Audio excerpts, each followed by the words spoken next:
Acepté que mi mejor amigo fuera a prisión por algo que yo hice. Y durante muchos años me convencí de que fue su decisión. Pero no era cierto. Yo también lo había apoyado. Si me preguntan cuándo empezó todo, les diría que fue una noche cualquiera. Teníamos 22 años. Éramos inseparables desde la secundaria. Daniel y yo. Si uno se metía en problemas, el otro estaba ahí para respaldarlo. Si uno hacía algo que no tenía que hacer, el otro estaba ahí para cubrirlo. Si uno pedía permiso y no se lo daban, el otro abogaba por él.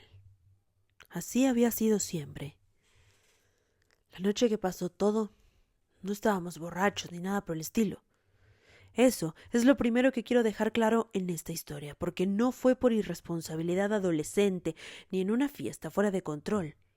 Fue algo muchísimo más simple y por eso mismo más difícil de justificar.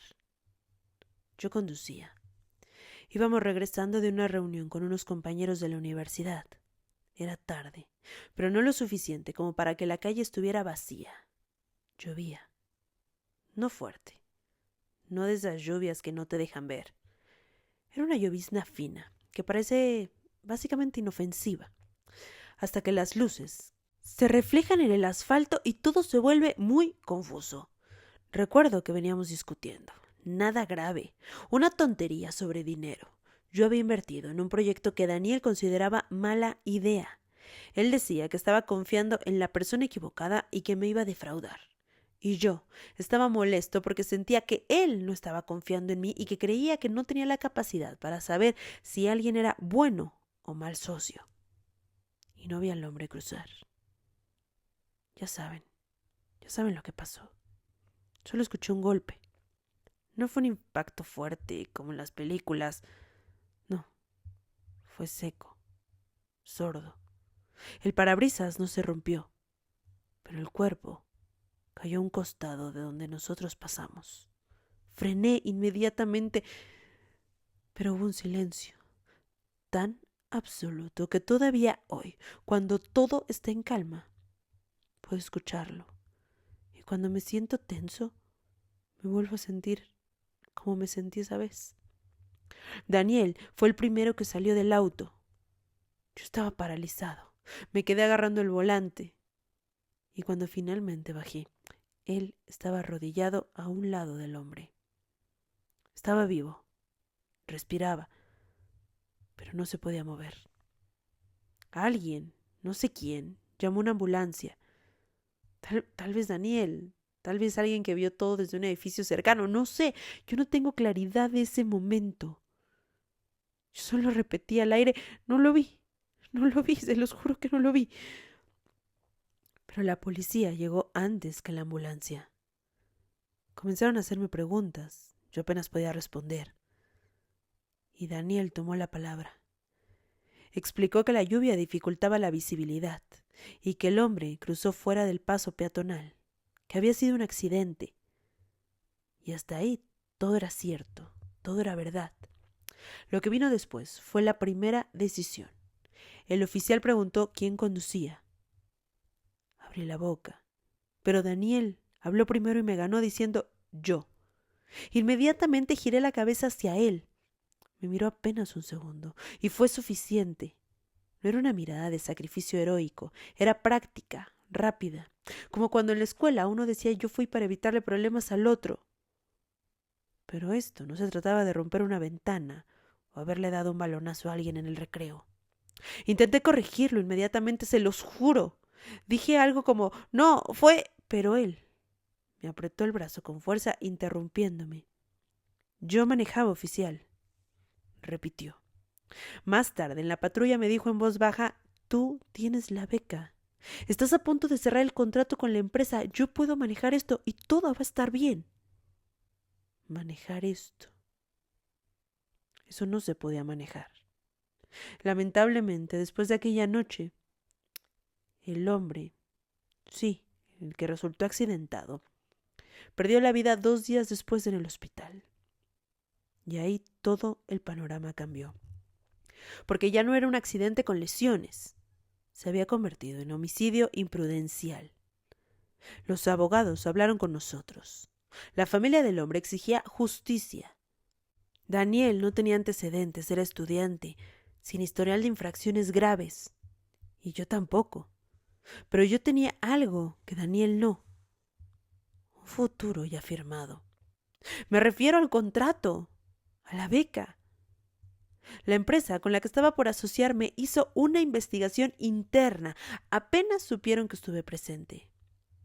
No oficialmente, pero me dejaron claro que cualquier problema legal arruinaría el acuerdo y serían obligados a cancelarlo.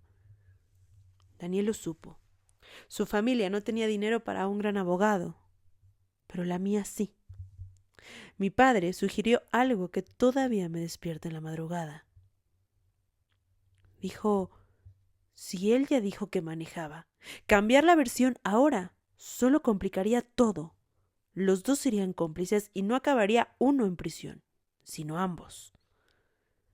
Recuerdo que cuando eso dijo mi padre miré a Daniel, esperando que dijera algo, que dijera la verdad, que dijera que todo había sido un error, pero no lo hizo. De su boca solo salió la frase, fue mi culpa. Así que lo mandaron a juicio. En el juicio, el fiscal no fue despiadado, no fue un caso mediático, tampoco un escándalo nacional. Se trataba de una familia rota y dos jóvenes sentados escuchando cómo una decisión de segundos se convertía en años de su vida. Daniel fue condenado a 7 años. 7. Yo lo abracé antes de que se lo llevaran. Le prometí que lo ayudaría, que no lo iba a dejar solo, que estaría para su madre, que no dejaría que su vida se arruinara. Y cumplí. Bueno, al menos en apariencia. Le enviaba dinero cada mes. Visitaba a su madre. Mientras eso pasaba, terminé mi carrera, firmé el contrato.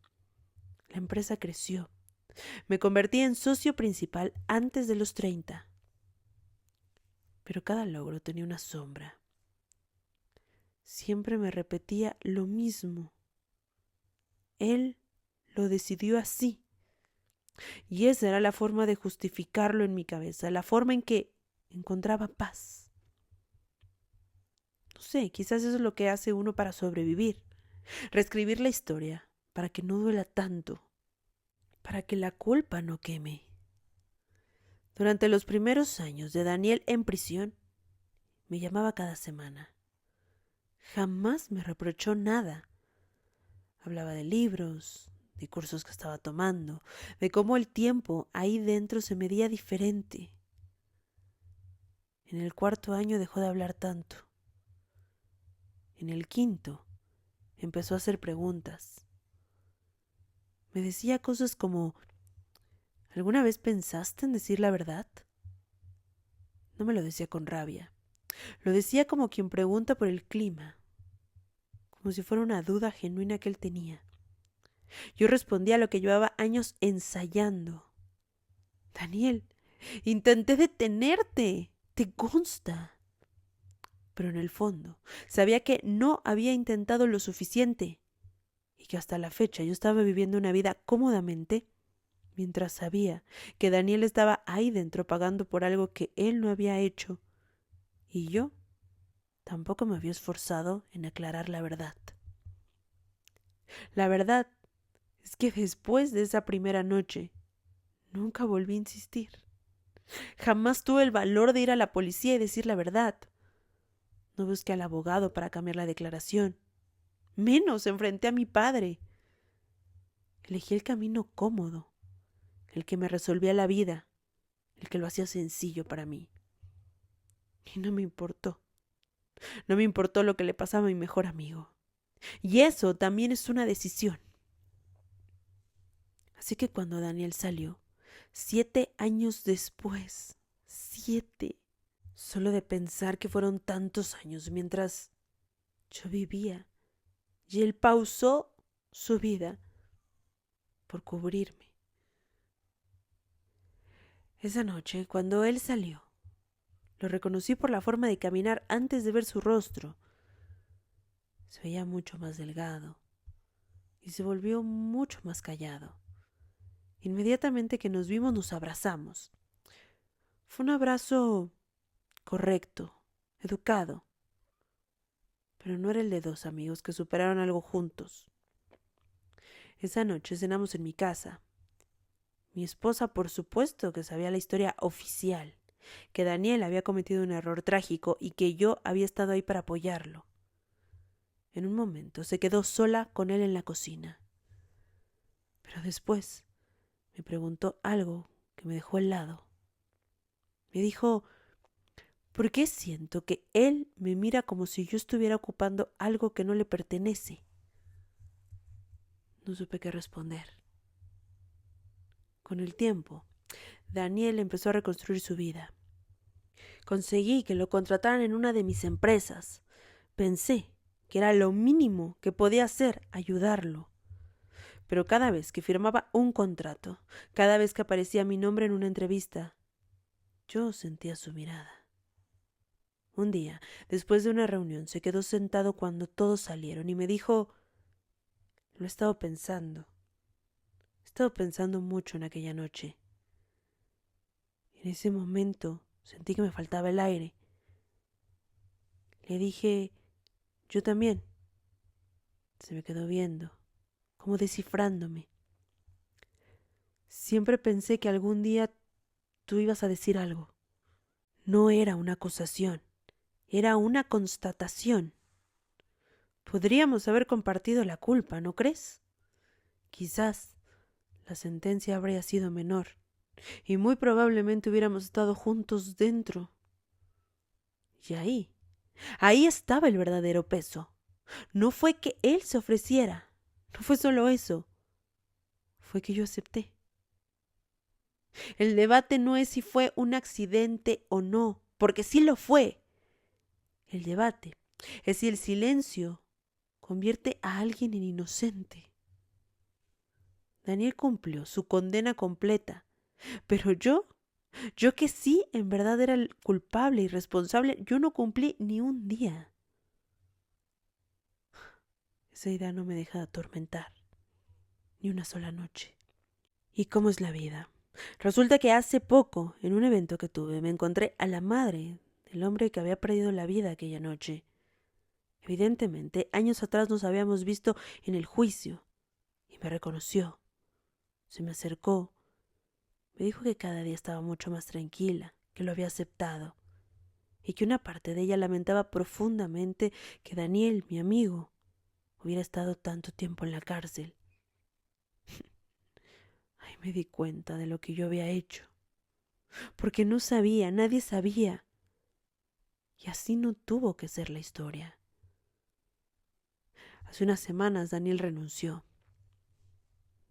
No me hizo ninguna clase de drama o escena. Solo dejó una carta en mi oficina que decía, te perdoné hace años, pero entender y aceptar no es lo mismo. Desde entonces, Daniel no me responde llamadas, mensajes. He tratado de buscarlo, pero de su lado solo hay silencio. A veces me pregunto qué habría pasado si aquella noche hubiera dicho la verdad. Tal vez ambos habríamos perdido oportunidades. Tal vez mi empresa no existiría.